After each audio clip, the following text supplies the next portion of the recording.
ইফতারে প্রাণ ঠান্ডা করার মতো সাবুদানা আর ফল দিয়ে অসম্ভব মজার একটি ডেজার্ট রেসিপি শেয়ার করব।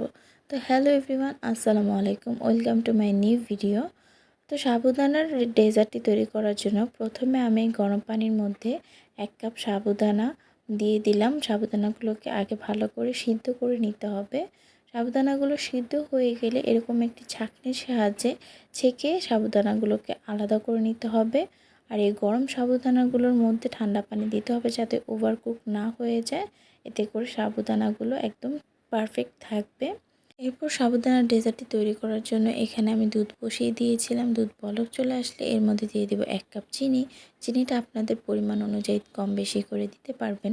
তারপর দিয়ে দিব 1 চিমটি লবণ। লবণ দিলে মিষ্টি জিনিসের স্বাদটা একটু ব্যালেন্স হয়, তো এখানে সামান্য একটু লবণ ব্যবহার করেছি। এরপর এখানে যে সাবুদানাগুলো সিদ্ধ করে রেখে দিয়েছিলাম সেগুলো এখানে দিয়ে দিব। এরপর ভালো করে মিশিয়ে নিতে হবে, না হয় কিন্তু সাবুদানাগুলো নিচে দলা পেকে থেকে যাবে। এই তো বলক চলে আসছে, এরপর এটা নামিয়ে ঠান্ডা করে নিতে হবে। আর এই ফাঁকে এখানে ফলগুলো কেটে নিব। প্রথমে আমি এখানে আঙুর এরকম ছোট ছোট কুচি করে কেটে নিচ্ছি। আপনারা যে কোনো ফল ব্যবহার করতে পারেন। আমি এখানে আঙুর প্রথমে কেটে নিচ্ছি।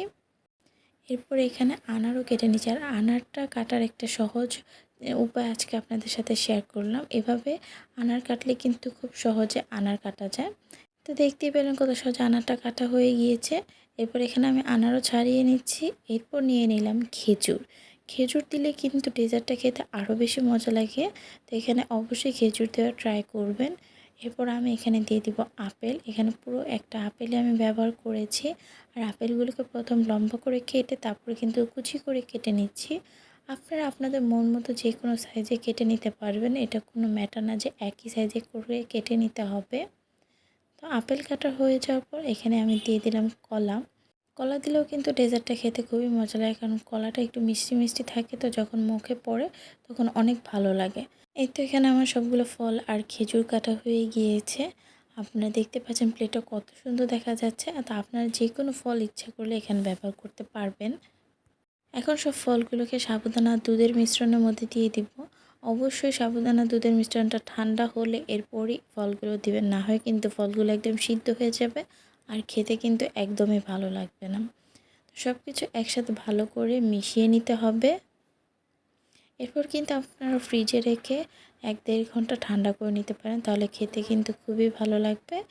এই তো ডেজার্টটা তারপর গ্লাসে সার্ভ করে নিচ্ছিলাম। আপনারা চাইলে বাটিতেও সার্ভ করতে পারেন। দেখতে দেখেন কত সুন্দর দেখা যাচ্ছে, আর খেতে কিন্তু খুবই মজা। সারাদিন রোজার পর এটা খেলে কিন্তু অসম্ভব ভালো লাগে।